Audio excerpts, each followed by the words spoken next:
What's up, y'all? Welcome back to the richest Steve in Atlanta.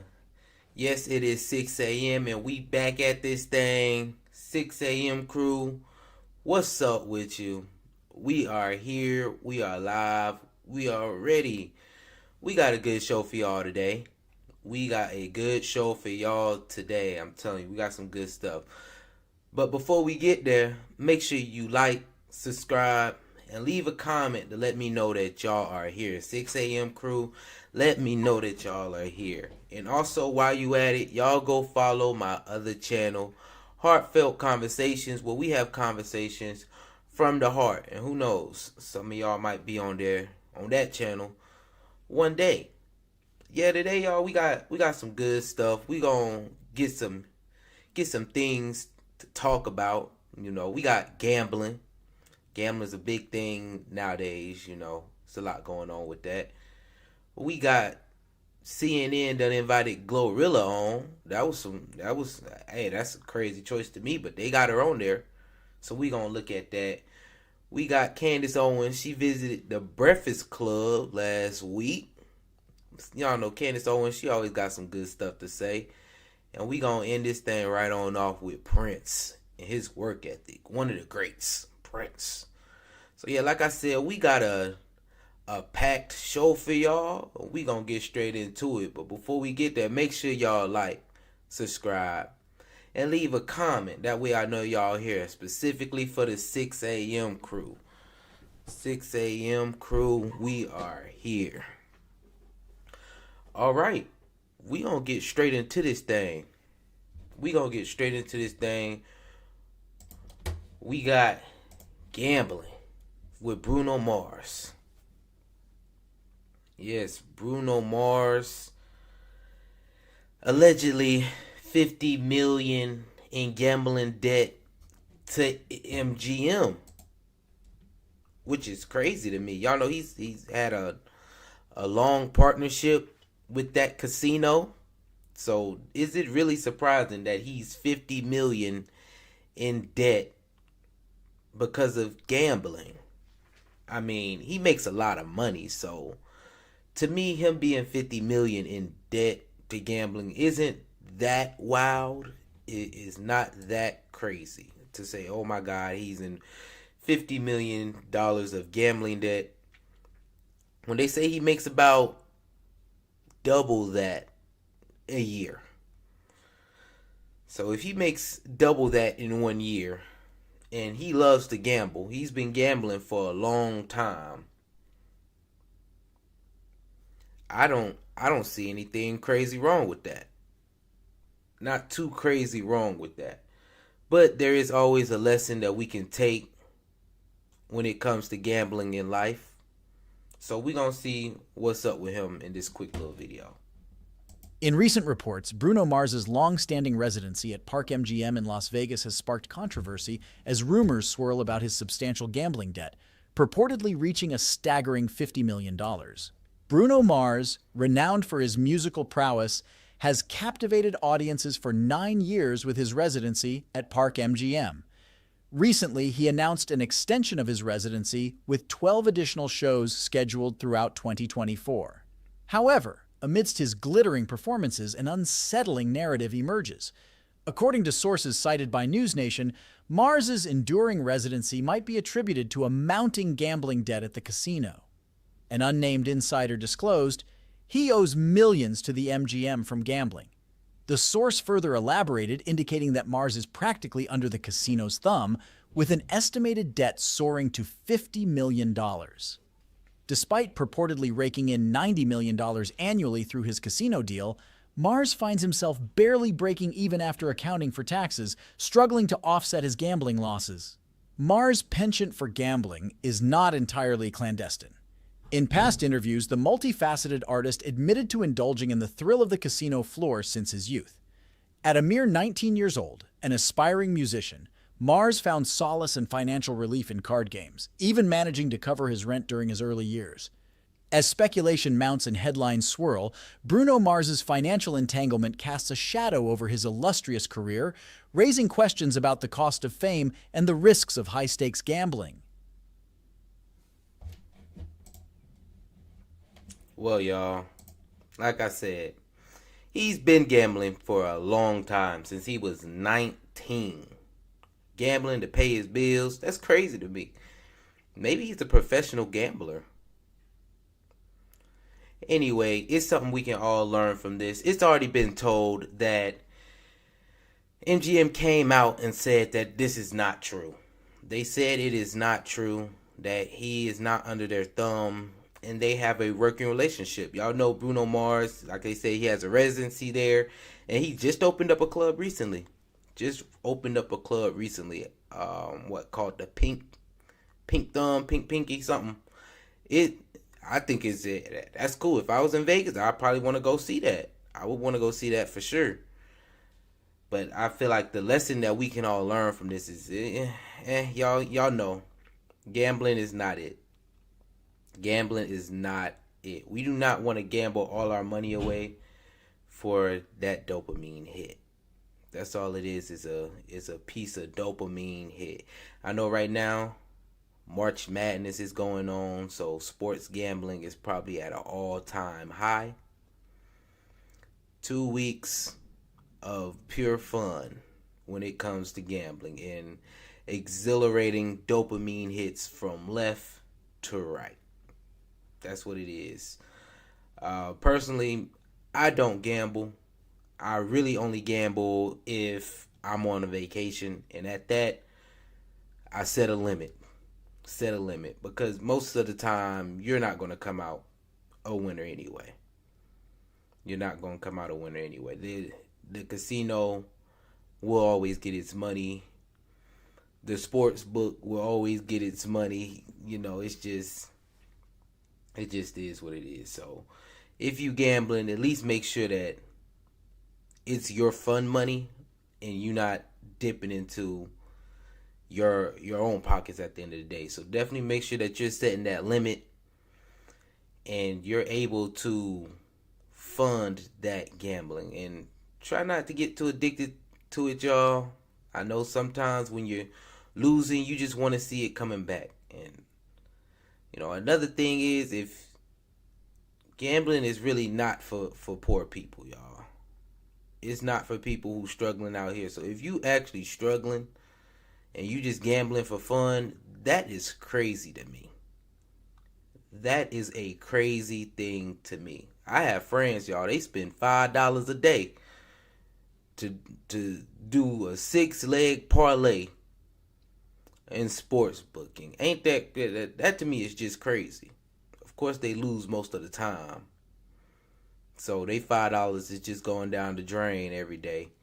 But it is what it is. Everyone, I advise you to stop gambling. That's all I can say right now. Stop gambling. It is not it. Gambling is not the thing to do.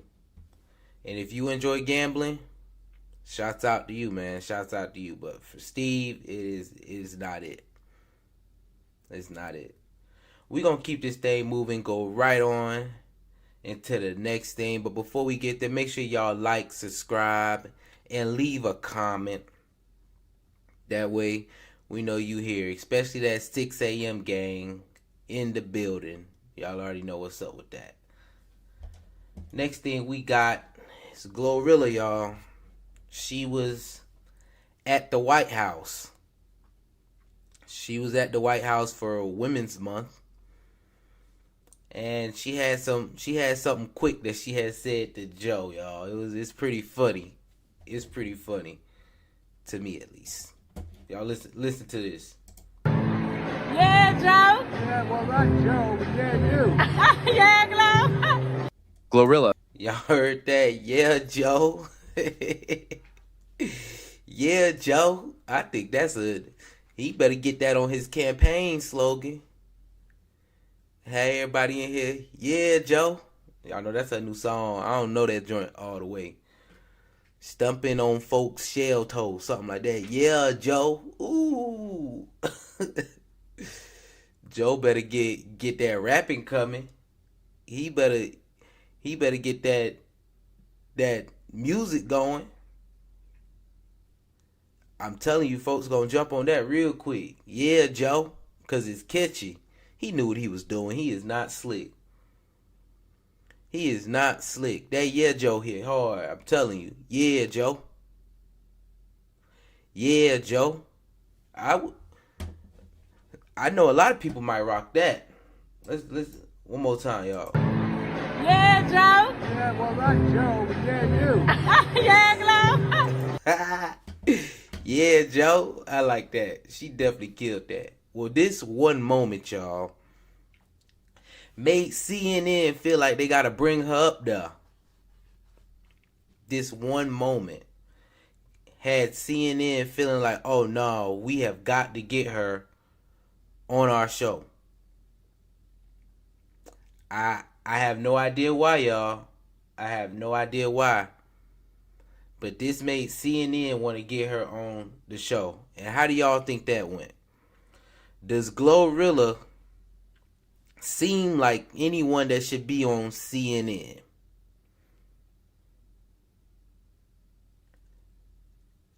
Does Glorilla seem like anyone that should be on CNN to tell us about her experience visiting the White House? Personally, I wouldn't listen to a single thing she says about visiting the White House. Not one. I just probably wouldn't care that much to hear about how Glorilla feels about meeting the president. She stick to rapping. That's what I say. Stick to rapping. She don't even sound like a person who I should take any advice from on who Joe Biden is, what Joe Biden do. But she do say yeah, Glow. I want to hear that one more time, y'all, cause that right there hard. Yeah, Joe. Yeah, Joe. Well, not Joe, but yeah, you. Yeah, Glow. Yeah, Joe. But yeah, y'all, she was on CNN. So let's hear what she had to say while she was on CNN. Glorilla, when you think about that, what was it like meeting President Biden and Vice President Harris? It was so cool. I was geeked. Like, everybody don't get to meet the president and the vice president. And so, like, just being able to be in the White House, like I never in a million years thought I'd be in the White House. Then I was in the White House and got to meet the president and vice president. Oh, they can't mess with me. Like, I just feel like, oh, you feel me? And he also sounded like he knew your music as well. Gloria, I want to read a part, though, of a text that your mother sent you after your visit to the White House. It was so sweet. Let me read this to you. It says, quote, I've come from being the woman with a bunch of kids living in a blue house with no real furniture in Frasier to the classiest, most beautiful, and most talented rapper of this generation's mom, who's moved on up to a beautifully furnished house. Get 'em, Glow. That is so sweet. Talk to me about what that message meant to you. It meant everything to me because we really did come from absolute nothing. Like when we was living in that blue house with all my brothers and sisters, nobody never would have thought nobody would have been in the White House or none. So it was just a proud moment for my mama. Like she called me so happy, like she was super excited, and that's one of the reasons that I be more happy about my accomplishments than anything else because how proud my mom and my daddy be. Hip politics, baby.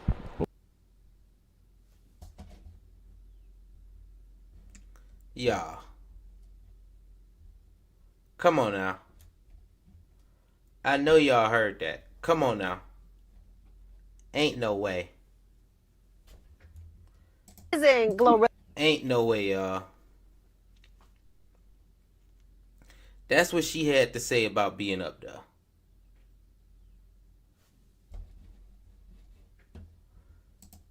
Did y'all, would you actually listen to Glorilla on that? Ain't no way I know I would. Ain't no way.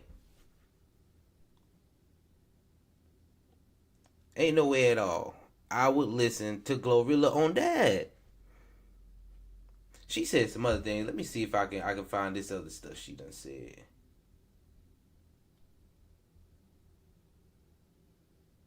Let me see if I can find this other piece.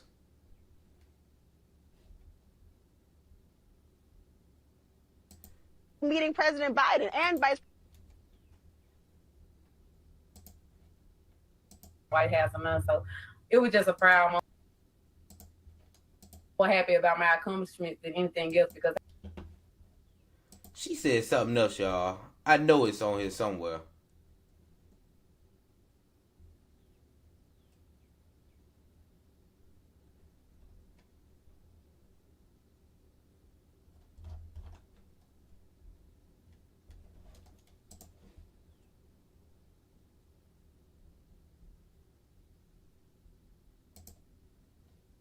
you are, Here we go. I done found it, y'all. This some craziness. I definitely done found it.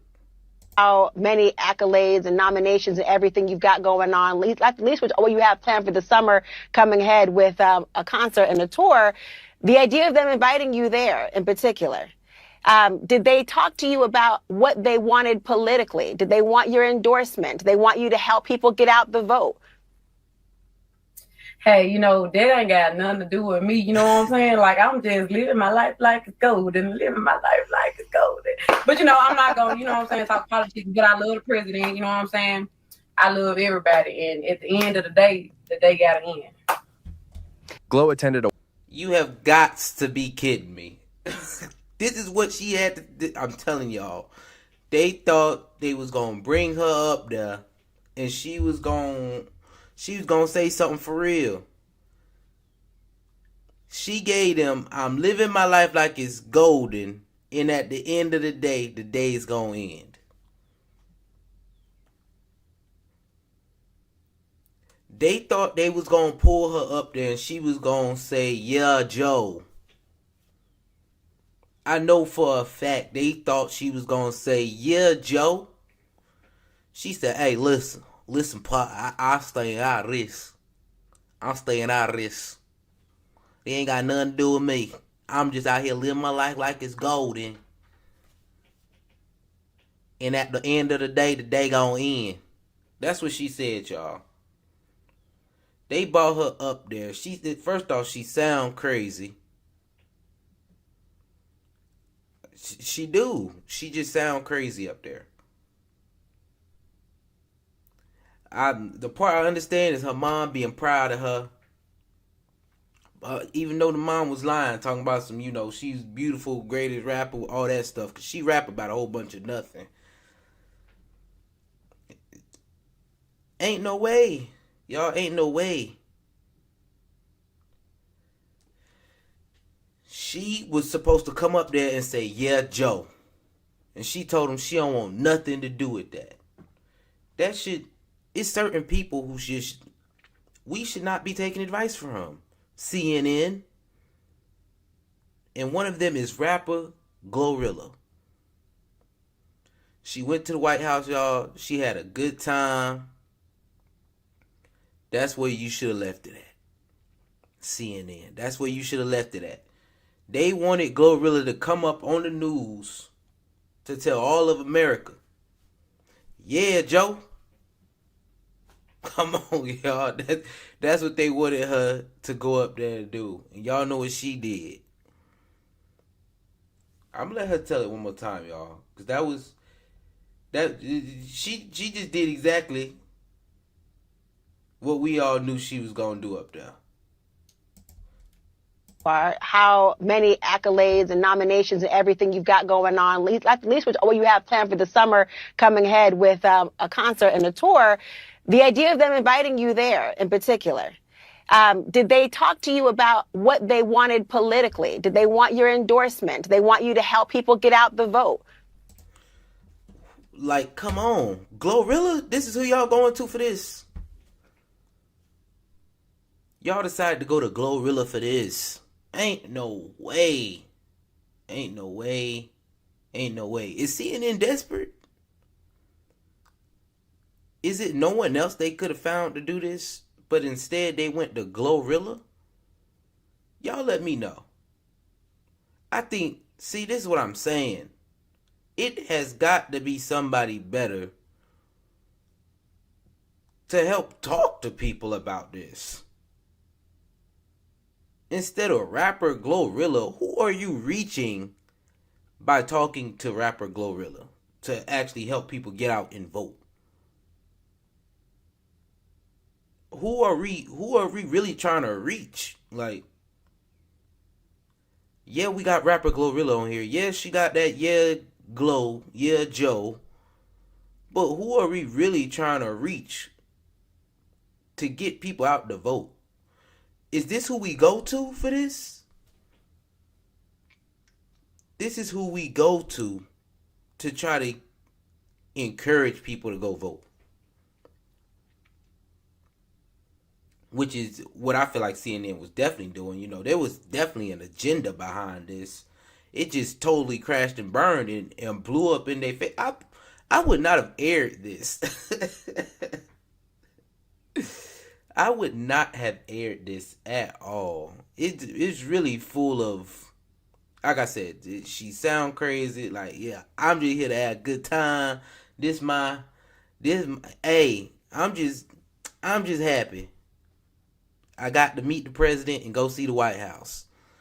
Which for her, that's a good accomplishment. I've seen the White House, but I ain't met the president inside the White House, you know, chilling, you know, doing all that stuff. And that would be cool to do, you know, that would be cool to do. So she had a great experience. But let's just leave it at her experience and go on. Leave it at her experience and go on. Instead, y'all brought her up there on television to say this. This was her response. Hey, you know, that ain't got nothing to do with me, you know what I'm saying? That ain't got nothing to do with me, you know what I'm saying? Do you know what I'm saying?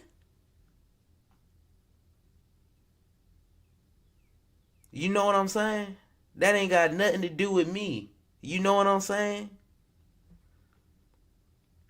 Do we know what she's saying? Yes, it ain't got nothing to do with her. Y'all should not have brought her up there and asked her that question.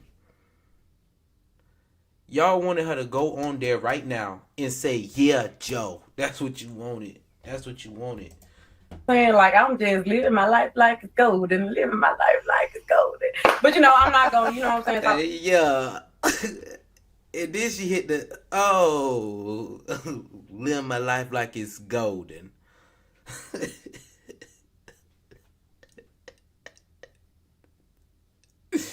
Glow is funny for that one, y'all. I ain't gonna lie. She is funny for that one. Yeah, Glow, that is funny as all get out. Live my life like it's golden. She told him. I don't know why y'all brought me up here for this. Y'all asked me that question. Come on now. Come on now. You feel me? She ain't got nothing to do with this.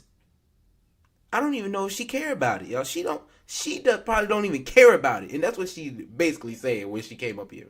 I do not care anything about this politics stuff. I just wanted to go to the White House and have a good time.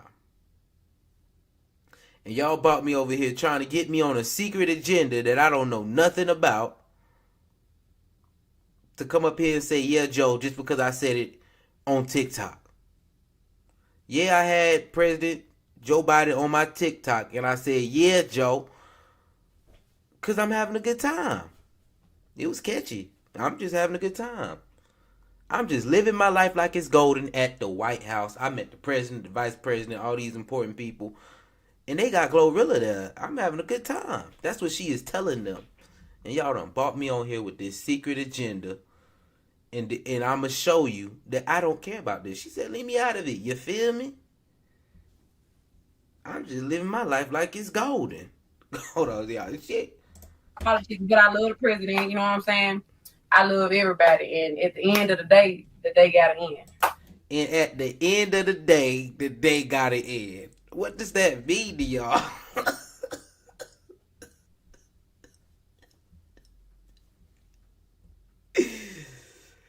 Think about that. At the end of the day is gonna end.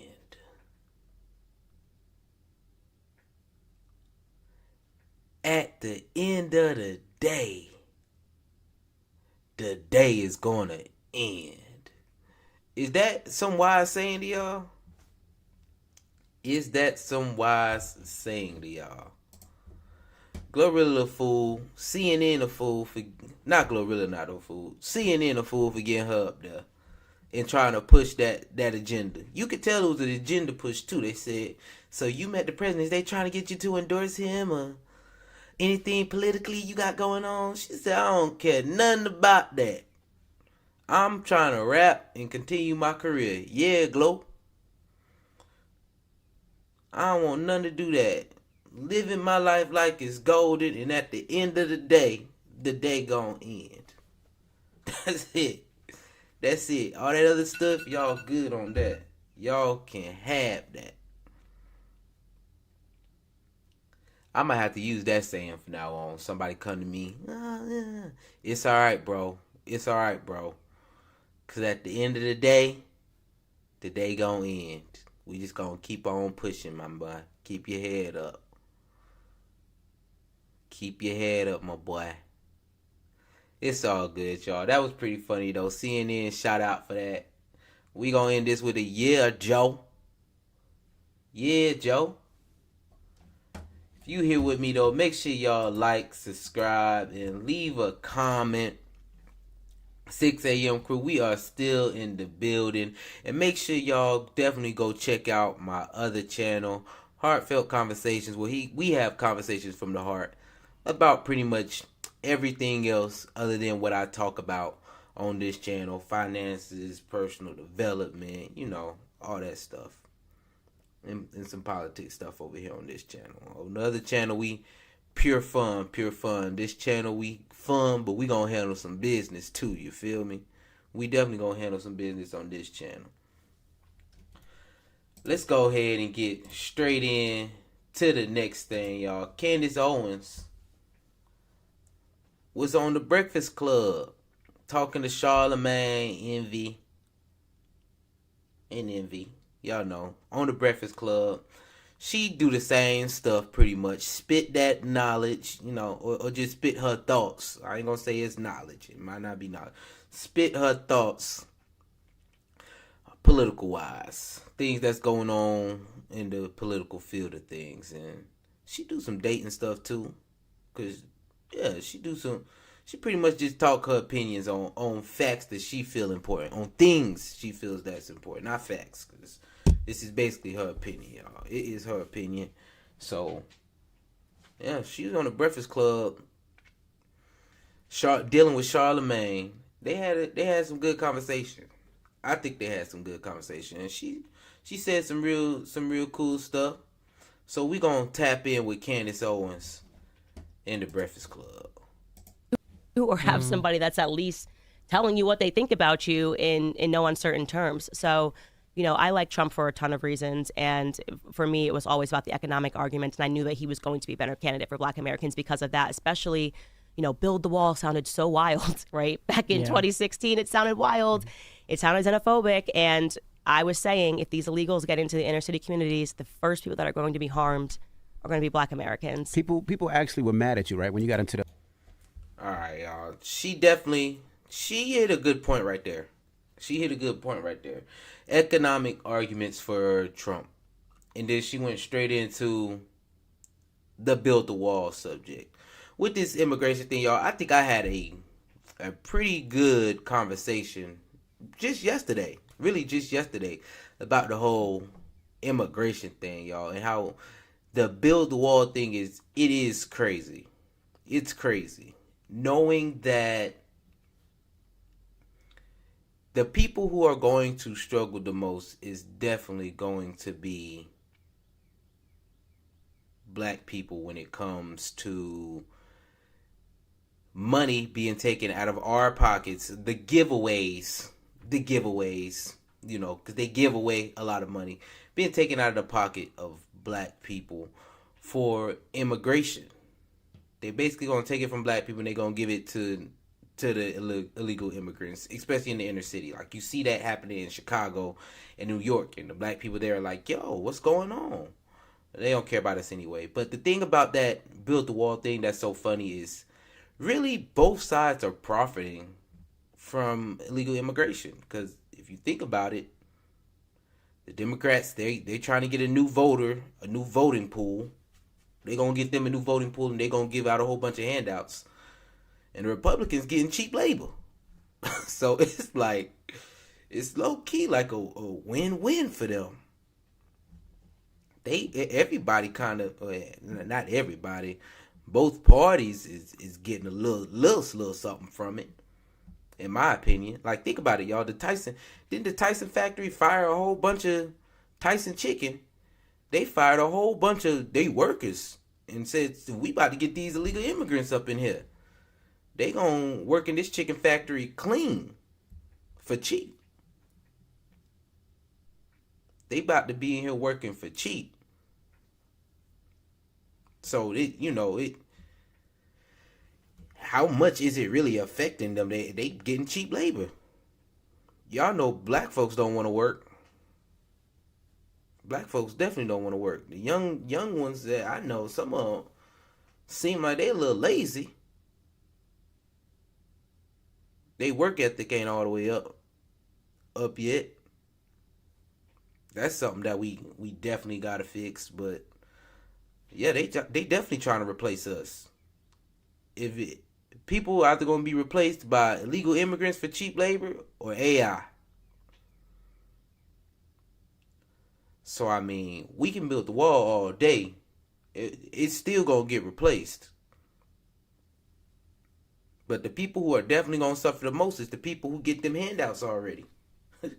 Here, you taking this handout. Well, we not giving you no more handouts. We need other folks. We about to get this new voting pool over here, so peace to y'all. The conversation with T.I. at the Revolt Music Conference, right? And you were saying that, and people didn't understand it, but it seems like people are understanding what you were trying to say back then. Yeah, and I am so happy to have those moments because, like, I think T.I. is a trash person.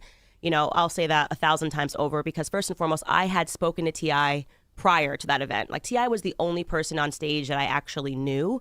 And for the same reasons that I met you, Kanye had put us in touch. We had talked, and I know that T.I. thinks more conservatively. So he was literally putting on a show. And so it just makes me wonder, especially with all the stuff that like came out in the Diddy lawsuit, like who's controlling T.I.? Because that was wild. He was literally putting on a show like he didn't know me on stage. Like he was surprised I was saying the stuff. He was way more level-headed and rational when we were on the phone. And I still look back on the moment. I'm like, what was he doing? It was like a circus act up there. And he was doing something that I thought was harmful because we were actually having a great discussion. And yet he created a little moment, and that was all the media ran with, despite the fact we were on that stage for hours. They ran with that moment, and I was really upset about it. But you're right. I was talking a lot about illegal immigration and saying this is something that we need to pay attention to because eventually the black vote's not going to matter. Something that they worked so hard for is not going to matter. They get enough illegals in. What are we at? 10 million under Biden? And they're doing it intentionally. Like it's going to be the same thing that they did to black Americans in the 60s. What Lyndon Baines Johnson did when he established welfarism and the Great Society Act. They want to get these people in, offer them handouts, and turn them into economic slaves that will continue to vote for Democrats because they're getting free handouts. And it's incredibly racist, first and foremost, but because black Americans are still, a lot of black Americans, I should say, are still living under this deception that Lyndon Baines Johnson was a good president, even though he was an avowed racist. I mean, he hated black people. I mean, one of the, so many times, I mean, hard R referring to us as the N-word. I'll have those N-words voting Democrat for the next 200 years. And this man is being hailed as a hero because he had to sign the Civil Rights Act, essentially with a figurative gun to his head because the country was on fire. You know, JFK had just died and there were riots in the streets protesting because of racism. And he did not want to sign it, but he did. And with the other hand, he signed the Great Society Act and incentivized welfarism and, you know, programs to incentivize not marrying black men. You know, to think that we had government agents knocking on the door, going into the homes of black women and being like, there better not be a man that lives here. We're just here to check to make sure. If you want this check, dad can't be home. Every other ill that black America is facing today is because we've removed fathers from the home. So I am like a big, you know, I use my platform to talk about men a lot and the need for male leadership, everything that is so harmful, this, you know, Me Too, false feminism, all of this crap. It's anti-man, and it's anti-man for a reason because a society cannot survive without strong men. A household cannot survive without strong men. We need strong men to lead homes. And so the fracturing of the black family, I think, was the test. Like, you know, like we were the mice in the experiment. Like, let's see how that goes. And now they're kind of doing that writ large. And I hate feminism so much. I can't even tell you, because what it's about is it's just an attack on men. Oh, you just said a lot, Candice. She did just say a lot. She did just say a lot. I'm going to start with this, though. Do y'all think it's true that black people vote Democrat just for the handouts? Do y'all think it is true that black people vote Democrat specifically for the handouts? In my personal experience, yes. I know that's exactly why I voted for them. They were supposed to give me a handout for my student loan debt, and they didn't. To this day, I'm pissed. And now I'm going to have to get out the mud and go get it myself. I'm not upset that I have to get it out the mud and get it myself. That's what I'm doing. Y'all feel me? I switched up my approach. Them handouts don't work. And voting for them is some bull. Voting for all these handouts that I might not even get. So I need to vote for somebody who's going to help me get it out the mud. You need to help me get it out the mud. Not give me the money, just give me the money. You need to help me get out the mud. That's what I'm asking for. What you going to do to help black people succeed, like get somewhere? That's what I'm voting for now on, because she not lying though. I don't think she lying. A lot of things she says, it definitely seemed true. That it just from, hey, we about to get these folks on this, we gonna give them handouts. You get this money as long as a black man is not at home. And then next thing you know, the black family structure is definitely out of whack. We definitely out of whack. The amount of single moms I know is crazy. I still know a lot of people who are married and they doing their thing, they together with kids. But I think the amount of fatherless homes is crazy out here. It is. It is crazy. And black males, I don't think we just the worst dads. I think both my dads, I got like 3 dads, y'all. I got like 3 dads. They solid in my life, and they solid in their kids' lives. I appreciate every single one of them. But I know for sure, like, you get money if the male's not home. Was it not a movie one time I seen something like that happen? They definitely ran down and was like, "Where's the male at in here?" That was probably some movie, but that's besides the point. I think she hit it straight on the head. We going from giving the black people the handouts, we gonna give it to the immigrants now. And create a whole new voting pool for them. We gonna give them handouts. We gonna do it like that. And I'm gonna tell y'all, the crazy part is, y'all, I don't even think that immigrants care about handouts. The ones that's coming in, y'all know they Hispanic. They work hard. They work hard anyway. I'm telling you, they get to it. Construction sites. I had some folks doing construction the other day on my neighbor's house. They was Hispanic. Came in, that house looked brand new. It was less than a week. I said, "Godly, they is working hard over there." So I personally think it might backfire on the handout wise, but what can we say about it, y'all? What really are we gonna do? Unless we come together, get some voting power, that might could do something. But really, are we gonna go stand at Texas on that line and stop them from coming in? I'ma just say, get our money up so we not dependent on the government. That's what we need to do. Get our money up so we not dependent on the government. That's what my plan is to do. So I think y'all should come on and get on that train. Get our money up so we don't got to deal with no more handouts from the government. So let's talk about some of these things. Now, you said now with the the politicians, right? Whether it's Lyndon B. Johnson, Trump, Biden, I think people are able to ignore a lot of their BS as long as they can get something done. Yeah. That's what it seems like. So that's why I don't even like to talk about the person. I like to talk about the policy. So what is the difference between traditional conservatives and MAGA? Well, I would say between the traditional conservatives and MAGA. Yeah, like before what the Conservative Party was before MAGA and what it is now. Yeah, so I think what you're describing is that there was this fracture in the conservative movement because people realized that when he was referring to the swamp, what he meant was it didn't actually matter if you were on the left or the right. They were all working together in D.C. and selling out all of America. I mean, there is no reason why you go to D.C. and become a multimillionaire. You're supposed to be there to serve the American people. You're there taking our tax dollars. So what was happening was these lobbying interests, like, Big Pharma goes down and they lobby and they'll offer money to a candidate to go push a drug, like the COVID vaccine. Or they'll lobby for war. It's like, biggest lobby, of course, military-industrial complex. So we're all suffering. You're going to work because these lobbyists are getting their incentives done by buying out these politicians. And so Trump kind of hit the scene as somebody who wasn't bought and paid for because he didn't need their money. He wasn't like a random congressman going to D.C. with no money. And he just started talking about the swamp. Like, it's not even Republican or Democrat. And I want people to wake up to that because I'm not here like ride or die for Republicans. They all sell us out. Like, the stuff that they did during COVID is criminal. It's criminal. And expound on that.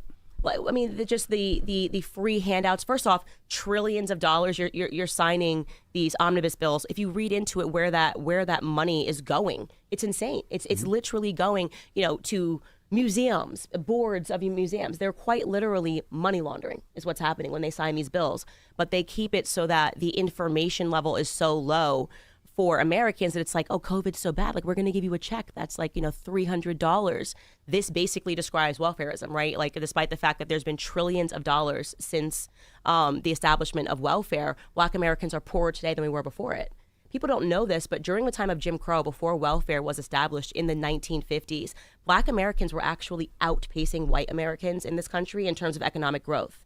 And the reason for that was because our families were together. We had good values. The government only wants to give you the bare minimum. But where's the rest of the money? Where is it going? They sign these bills making you think that this money is going to you. It's not. They are stealing from the American people. And you look at your congressman, whoever it is that you guys sent down to D.C., and you realize that they're all just puppets. I feel like we're watching a performance, and who can say the most outrageous thing. The Republicans don't want to sign this because they want, slavery and they want you back in change. The Democrats don't want to sign this because they want grandma to die. Whatever it is, you're watching to me, it's a play. That's why I don't think, that's why I think if you're Black, you should. Y'all, she is not lying when she says it is a play. It is a play. I will tell y'all, in Europe, they look at American politics as entertainment, purely entertainment.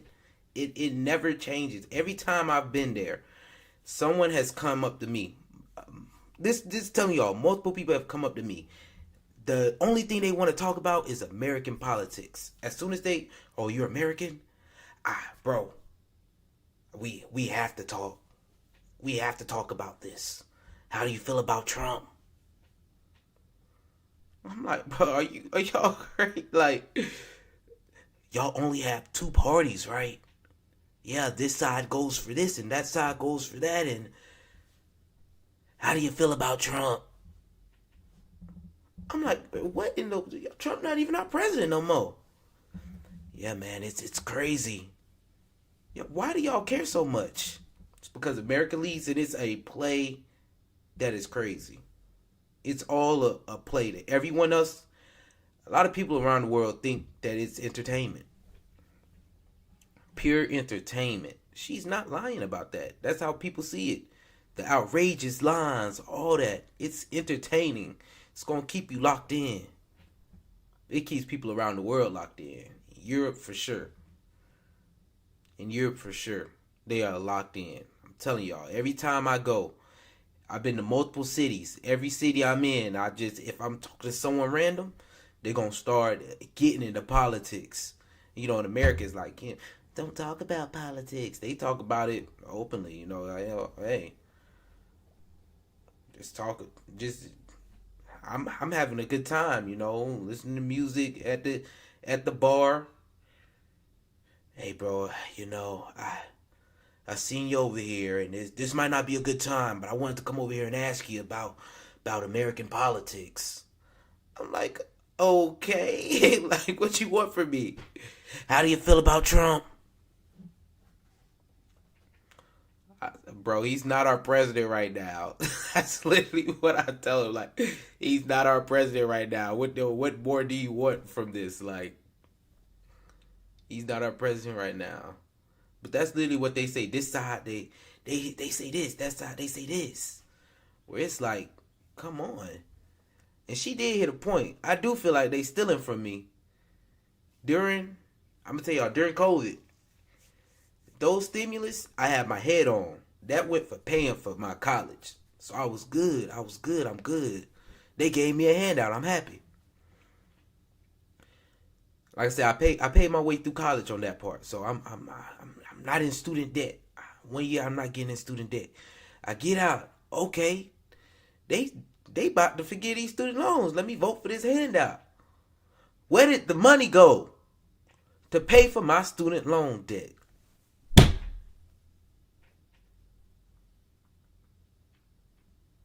Where did the money go to pay for my student loan debt? And I know exactly what Charlamagne about to say after this, because that's how we all feel. This is where I've gotten to myself. We shouldn't be strictly Democratic or Republican. Who's going to help us get to the next level? Not give us handouts. We don't need the handout. Who's going to help us economically get to the next level? We don't want we're just going to give you this $300 every month as long as you're below this line. As long as you're below this income, we're going to just, give you money to help you out. It's not working. That does not work. I know a lot of people, when they got that stimulus check, they was getting that money, didn't do anything with it. Did not do anything with it. Money was gone. We need some help. Not help as in give outs. We need help economically to get to the next level. That's what we need. Shouldn't be beholden to any political party, Democrat or Republican. Right. I mean, I think that any concept of saying that I am a Republican forever, a Democrat forever is a nonsense.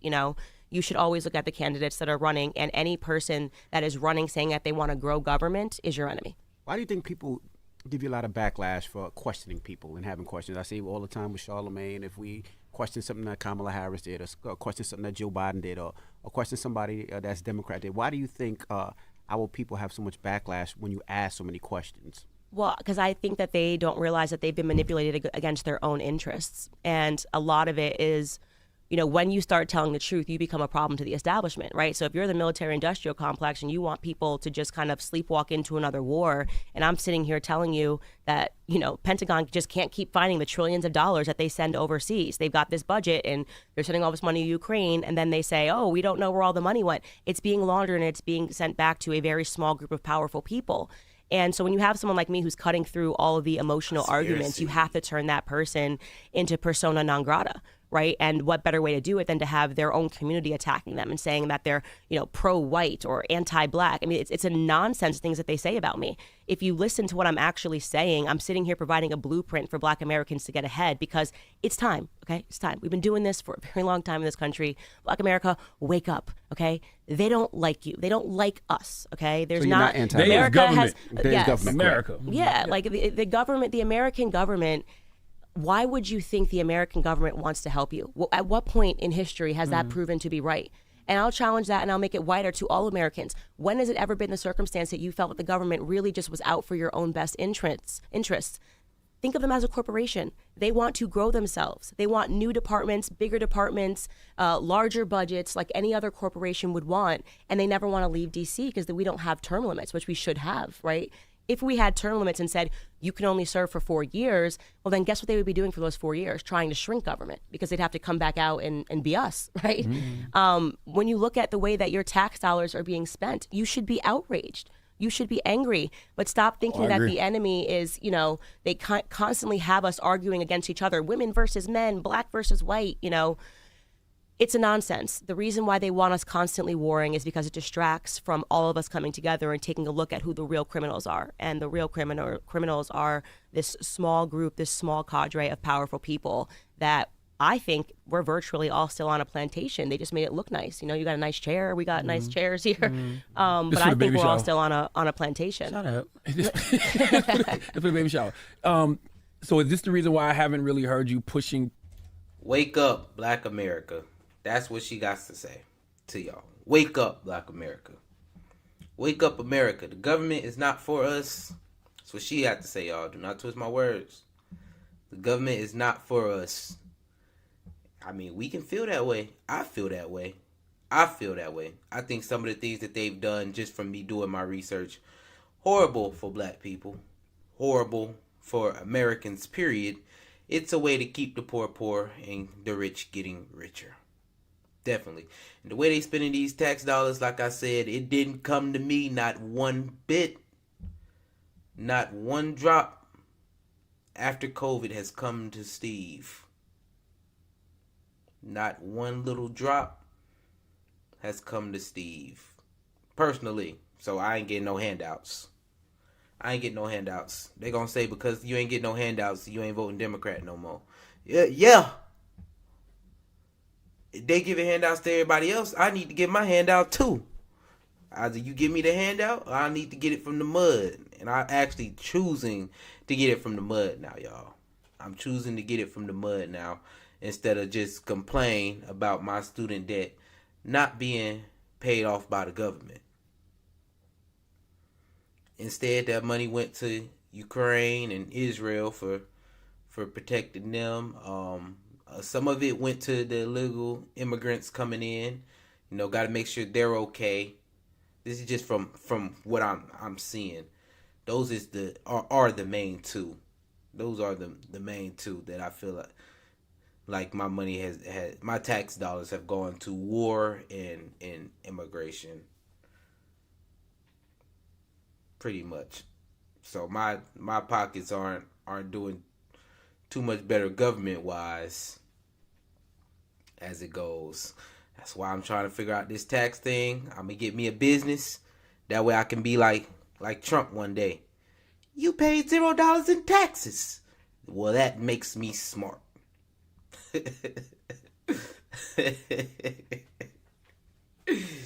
Wake up, Black Americans. We are done with the handouts. We don't want any more handouts, y'all. As a collective, we gonna get it out the mud. We need to get it out the mud and continue to grow instead of sitting where we've been at for these last years. You know, Democrats, they didn't have to do anything for us to get our vote. We was automatically Democrat. The reason I know this is because, like I said, I'm only 25, y'all, which means I've only been able to vote, twice? I really only voted twice, yeah. Because I don't think I voted in 16. It was, I really didn't know nothing. I did vote in 16. I did. Yeah, I really only voted twice. There we go. I've only voted twice for president, at least for the president. And both times it was just literally because this is what we are. Black people are Democrat. That's why you voting Democrat. The older you get, the more you learn, y'all. The older you get, the more you learn. And we just gonna keep reaching for that. So, Black America, wake up.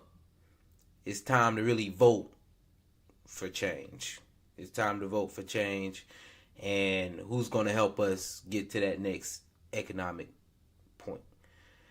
If you still with me, make sure you like, subscribe, and leave a comment. Let me know how y'all feel. 6 a.m. crew, if you still here, make sure you leave a comment. Yes, sir. Good morning to my brethren. I'm telling you. Got my boy in here. He said his grandfather was an immigrant and he couldn't spell handout. I'm telling you, they work hard. They work hard. They don't even want that handout, my boy. And Candice was spitting. She definitely was spitting. My boy in here said hey, I'm telling y'all, them immigrants, they work hard. They don't even want the handouts. But they definitely here to take jobs. They definitely here to take jobs. And that's what they gonna do. For both sides. For both sides. Make sure y'all like, subscribe, leave a comment. Follow my other channel, Hartfelt Conversations. And we're going to keep this thing right rolling into one of the greats in music, Prince. I was scrolling YouTube and it said Prince work ethic. Prince's work ethic. I said, oh yeah, let me check this out. Because I feel like that's something that we all could use. Prince's work ethic. If you know who Prince is, Purple Rain, that's what I'm going to give you. Purple Rain, that's the big one. It's one of the greats. Right behind Michael Jackson, in my opinion. Some people say he's above. Either way, he's a great. And there is something that we all can learn from greatness in general. So, next we have Prince work ethic. And they have 6 easy lessons that we can learn from his process that helped him become great. So let's get straight into this thing and make sure that y'all take from Prince what you need to take from him, because he had a lot to give. And so let's take it the right way. You feel me? McGreary was right there in the room when Prince recorded the biggest song of 1984, the biggest song of his career, in only 2 days. You know, like we cut When Doves Cry, just the two of us. It was nice to watch that process. He usually started with a drum track, and he did with that one, and then he started building raging guitar and then raging synths and everything. It seemed so overproduced to me. It was the last night we were mixing it. As the night went on, things started coming out. And he kind of unproduced it, if you can possibly do that. And then the last thing he did is he punched that bass out and he smiled at me and he said, ain't nobody gonna believe I do this. And he did. He stuck with one idea while it was burning hot until it was finished. But how do you do that? How do you develop that kind of tenacity? Well, you'll need to internalize and live by this next lesson. Lesson number 3, stop trying. Y'all, they done messed it up. I tell you, we going from the beginning on this. Y'all see, he was the truth. He was the truth. Prince was a creativity machine. He might be the most prolific musician that ever lived. And even though you may never reach even a fraction of his output in your own lifetime, here are 6 lessons that you can extract from his creative process that will give you an edge over everyone else. Lesson number 1, work fast. Back in those days, people didn't make albums on computers. You had to rent a studio for a few $100s a day if you wanted to record music. And the studio came with an engineer. In Prince's case, God help that poor engineer. If you did anything that slowed Prince down, you were out of there. That's why Prince preferred working with women in the studio. They worked with 0 friction. And 0 friction equals speed. He'd come in and I'd hand him the bass and he'd play the bass. And he'd put that down and then he'd either go to the keys or he'd pick up the guitar. Susan Rogers witnessed him making a song a day for 5 years. Songs like Kiss and Sign of the Times. He'd play all the parts, sing his lead vocals, sing his backing vocals, add the final stuff. I'd be mixing it as the song was coming together. And usually a day later, it would be done. We could do, and we did do, an album in a week. And all he had when he came in was lyrics that he had jotted down in his hotel room. He came in with stationery from La Park with the lyrics on it. And he would emerge with a fully written, fully recorded, and fully mixed song by the end of it. He'd jump on the keyboards, guitar. It was just funky, It's like, man, how do you come up with this? Plays all the instruments on it. He played everything and he mixed it too. And he mixed it. In one day. Jesus. Everything was basically one take. Prince was in constant flow. He was like a funnel. It was as if somebody was pouring these songs into him, and they would just continue to come out the other end. He raised the bar for how fast you could create a hit song. I've spoken with some of his engineers who worked with him later in his career as well, and we all say the same thing. You know, after Prince, you try to not feel disdain for a person who needs to take all day to do a guitar part. You're thinking, why do you have a record deal? The other woman engineer that worked with Prince was Peggy McCreary. She did Controversy, 1999, and Purple Rain. I mean, we did a song all in one day. Some of them were huge hits. This brings us to lesson number 2. Lesson number 1, work fast, y'all. Lesson number 1 is work fast. I'm not gonna lie to y'all. That was one of the... Learning to work fast was one of the best things I feel like ever happened to me. Especially when it comes to creating videos in general. Because it used to take way too long to create one video. And if you look back on my channel, y'all, at like the beginning of this thing, my videos were... I would say they were probably around 8 to 10 minutes long. And then they got even a little shorter than that. They got a little shorter than that. So me figuring out how to create videos faster is what I needed. It used to take me way too long to create 5 minutes of video, y'all. Way too long to create 5 minutes of video. Literally, from creating scripts, recording, editing, and then, you know, post-production, that's putting it all out. It was a 3-day journey. 3-day journey to put all that out.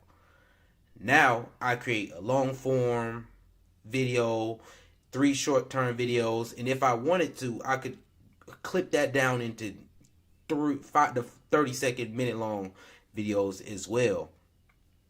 But the thing was, when I figured out how to work fast, it switched this whole game up to me, in my opinion. And that's the one thing I was always looking for was, how do I make this faster? Like, it takes me 2 hours to record for 5 minutes. I have to learn how to get my thoughts out better, because from writing this down to recording, it takes way too long. A whole day plus, you know, throughout the day trying to write a script. Just getting 5 minutes for the script, I'm like, now I done wrote this whole thing, and I speak it faster than I thought, you know, when I was writing it. I speak it faster than that. So it literally, the process just took way too long. So finding a process where I could work fast was one of the best things I feel like ever happened to me when it comes to this content creation game. And that's something that we can definitely learn from Prince, who made a song a day. Made a song in a day, like pump it out.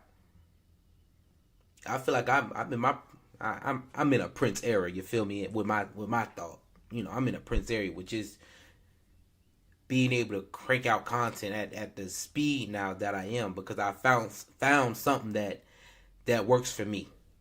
It works for me. So like I said, I'm able to create my content way faster. I create more content way faster than I was in the beginning.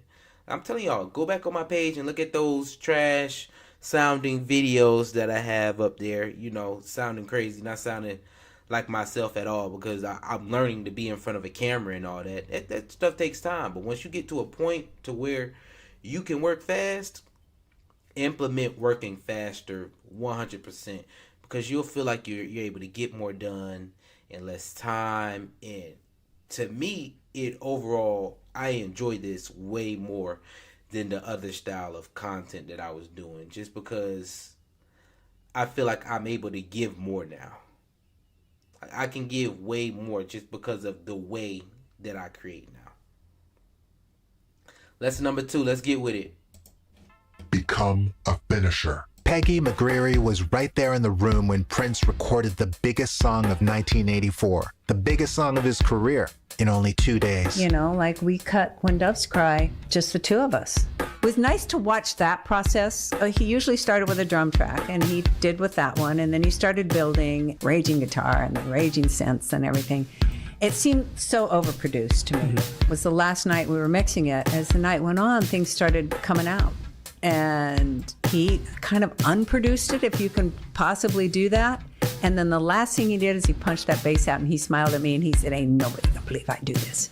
And he did. He stuck with one idea while it was burning hot until it was finished. But how do you do that? How do you develop that kind of tenacity? Well, you'll need to internalize and live by this next lesson. Lesson number 3, stop trying. All right, y'all. Lesson number 2, become a finisher. Become a finisher, y'all. We have got to complete the things we started. Even in the beginning, I think that is the biggest thing for me. Like I said, finishing those videos, being able to crank them out, becoming a finisher becomes way easier when you do things at a faster pace. But doing it while it's hot in your mind and putting your all into it. Like they say, lesson number 3, abandon that perfection. Bro, you have it's crazy. It's crazy to me when becoming a finisher. I actually created a video, become a finisher. Like, you have to get to that finish line. You have to keep with it. And the thing that I've noticed right now is I'm not at a finish line at all. So to me, becoming a finisher is just having consistency. You know, make sure that I'm creating this content and bringing it in every day. That's what it is. And I see it on the screen, so I just want to end literally abandoning perfection. Like, I tell everybody, just start and go until you finish. It's not going to be perfect. Nothing will ever be perfect. But you have to just start and keep going with that all the way through until you got it done, until you complete it. And at the end of the day,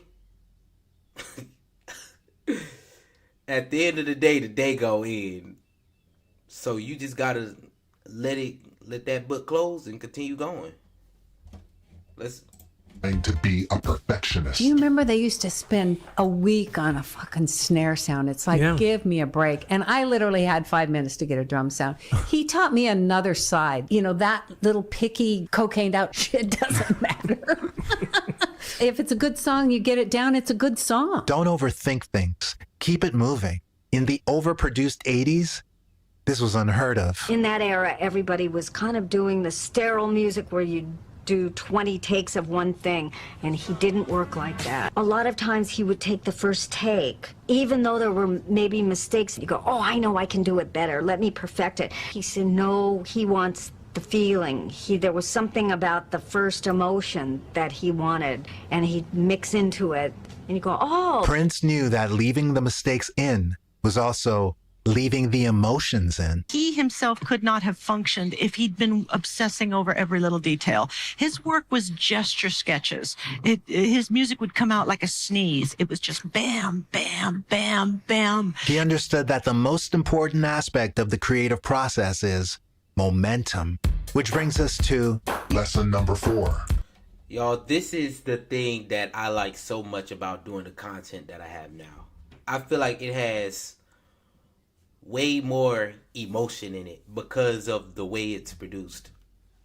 When I was doing my other content, making it, myself, it was very produced. Like they said, it overproduced to me because it wasn't my emotion was out, because it wasn't my first thought. It wasn't the first thing that came out of my mind. It was, okay, yeah, let me get this. I don't like that. I don't like the way that was said. Let me change it. And so then it gets changed in the writing process. And then I'm recording. I say something one way. I didn't like the way that came out. So let's redo it. Another take. And by the end of that, all emotions out. It's just straight mute for that little 3 minutes. That little segment that I clipped. It's very mute no emotion. I'm just trying to get it out at this point. I'm just trying to get that out. So it's like having this way of doing it where I can add my emotions into it and I can actually feel what I'm going through at that time as I'm watching the video. It's just so much better to me because of that. And I've literally abandoned that perfectionism that came from overproducing what I had going on. Being able to abandon perfectionism in my creative process, it literally, I feel like, freed me from a lot of constraints that I had within myself to produce. You know, I'm on it. All right, I gotta get this out. I wrote up this whole script. You know, I kind of like it, I kind of don't, because I've just been staring at it for a whole day, trying to get out this thought, trying to get out that thought. When with this, like I said, it's all natural, baby. It's all me. It's all me. So definitely abandon that perfectionism in whatever craft you have. And I'm telling you, I feel like you will just enjoy it. Enjoy it. And all of these so far have just like flown into the next thing so effortlessly. It's really been effortless. Let's get on with lesson 4 though. Make art every day. I've never known anyone who had a stronger work ethic. If he wasn't on a date and he wasn't on a business call, he was making music. And we made music every day. I was his full-time employee, so if we were not on tour, we did rehearsals during the day, and then we recorded at night. If we were on tour, this guy would play a 4-hour sound check often. Not a 15-minute sound check like most rock stars do. He'd get on stage for 4 hours just because, you know, it's a stage and there's instruments and there's a PA, so why not just get up there and play? Play for hours, take the mandatory dinner break while they have doors, the audience comes in, and this is like in a 14,000-seat arena, play a 2.5-hour show, and then he'd get off the stage close to midnight, and now it's time for the night to begin. We would go to a recording studio and we would record all night until the last possible minute when we had to get on a plane or on a bus. You sleep on the plane, you sleep on the bus, you get to the next city, you get on stage and you start sound check all over again. That's what we did. That was normal life. If you're awake, you're making music. That's how you have to start thinking about life if you want to be a creativity machine. If he was awake, Prince was recording. I've never known anyone else who works like that. You're right. I don't think there's anyone as prolific as Prince in terms of just music creation. Yeah, he had an output like some Mozart type shit, you know? You start to understand that using your gift as often as possible is your responsibility, especially if you have something valuable to say. That's when you possessed, you know what I'm saying? You possessed with a mission from the universe, you know? But how do you do that without burning out? Lesson number 5. All right, y'all. Like lesson number 4. Make art every day. One thing I did to actually get used to this, y'all. I used to stream on Twitch every day to 0 people. 0 people. I'm streaming, and I did that probably for a good 3 to 4 months. I was on Twitch just streaming to 0 people, you know, getting used to the camera, getting used to that, getting used to this, doing this, doing that, doing different things to get used to that. And I would say that is the most growth I've seen that I had in this content creation space. And I'm at the point now where I do put work into the content creation thing pretty much every day. Mondays is recording. I do a little editing at the end of the day. Tuesday, straight editing.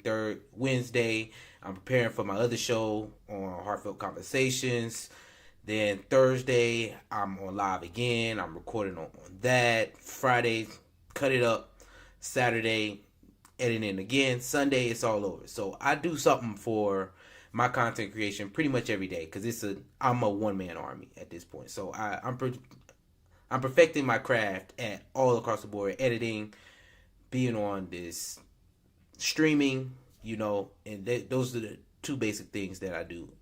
Edit and stream every day pretty much.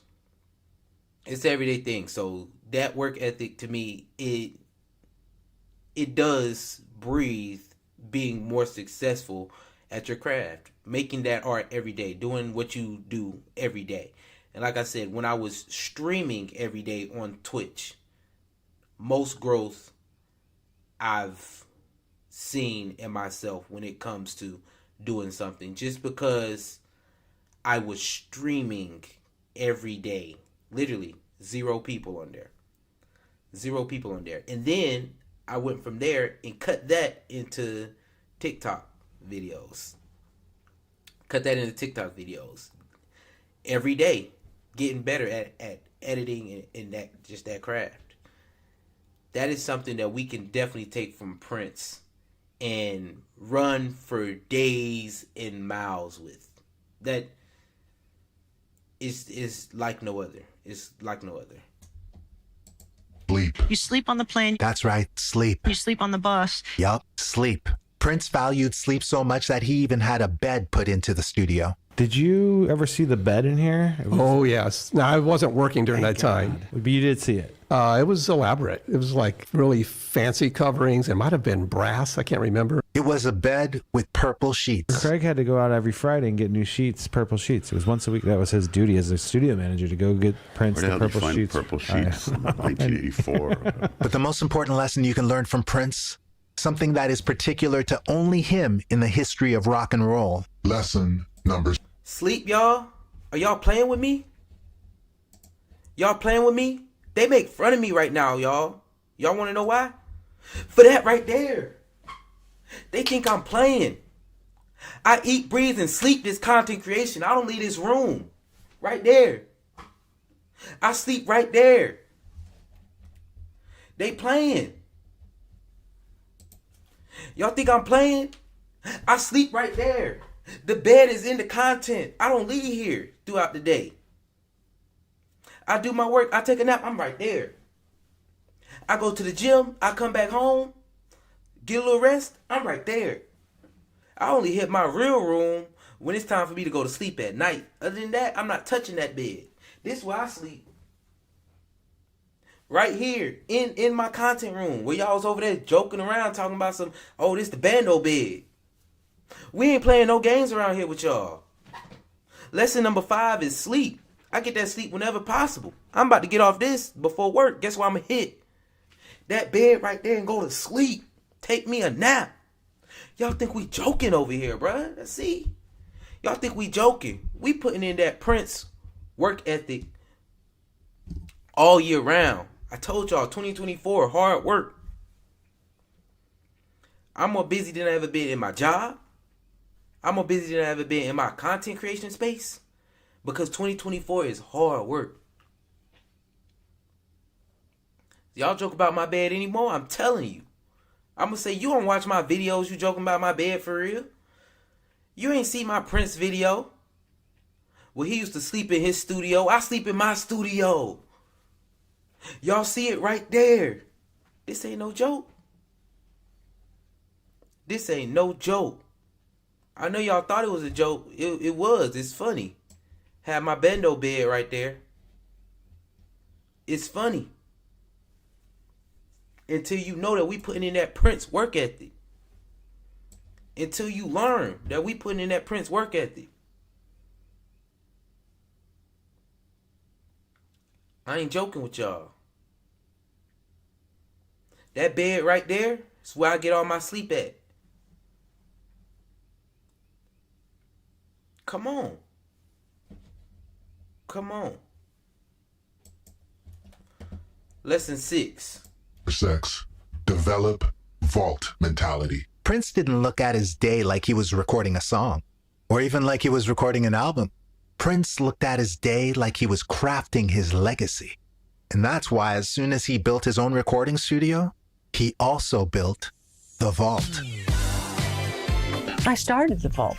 One of the things I realized would be smart for me to do would be to get all his tapes together in one place. My goal was, I want us to have everything he's ever recorded. right here. If we're going to have a vault, let's have a vault. Because if we get a tornado, if we get a flood, this is his legacy. We need to protect these things. What does the vault look like? It's just this room in the building that just has like veils and whatnot. And then there's the door with the combination lock. But this wasn't a vault of sketches of ideas or just loops. This was a vault of fully mixed songs and full albums that have yet to see the light of day. When you say the word vault, it's really a vault of treasure. I mean, it's like the Beatles stuff. This stuff is incredible on every level with all different type of artists. You see the amount of recordings he has in his vault, it doesn't even make sense. You would think somebody's lived like 300 years and was recording 5 songs a day. Frequently, he would have very, very excellent songs that for whatever reason didn't fit the concept he had in mind for a given album. So that song would fall to the wayside. The amount of time that I spent in the studio with him, probably only about 5 or 10% of it was ever released. And how many songs are in that vault? Ooh, when I was there, I say about 2,000 songs. He probably has more now. Vault mentality is something I talk about in the mystery school all the time. It's the kind of mindset that keeps you thinking about the big picture. You know, the work of art called your career. Even if at first it's just a hard drive with your beats on it, or a storage space for your paintings, having vault mentality puts you in a frame of mind of being output driven. Do you think we're ever going to get to hear everything that's in the vault? No. Why? Because he won't put it out? No, because I think if you could, you would probably be you'd probably be sitting there for 10 years.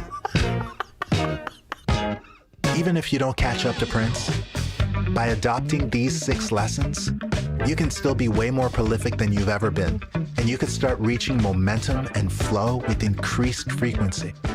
And that's what matters, isn't it? For more tips on how to become a creativity machine. Lesson number 6 was vault mentality, which is basically just being output driven, always producing an outcome. And everything doesn't have to be shared. Everything doesn't have to be shared. That's the only thing on here that I feel like I don't have until now. Vault mentality.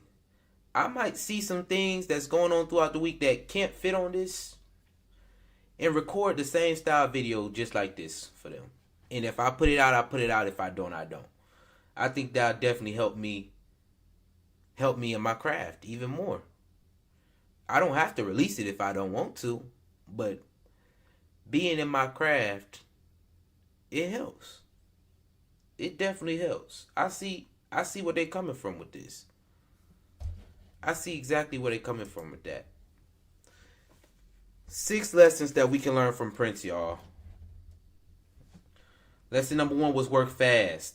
Work fast. Lesson number 2, what? Become a finisher. Lesson number 2 was become a finisher. Let's see what lesson number 3 was. Hold on, y'all. Lesson number 2, become a finisher. Lesson number 3, abandon perfectionism. Lesson number 4, make art every day. Lesson number 5, sleep. And number 6, vault mentality. Become output driven, basically, was with that. From those 6 things, I think we can all learn a lot.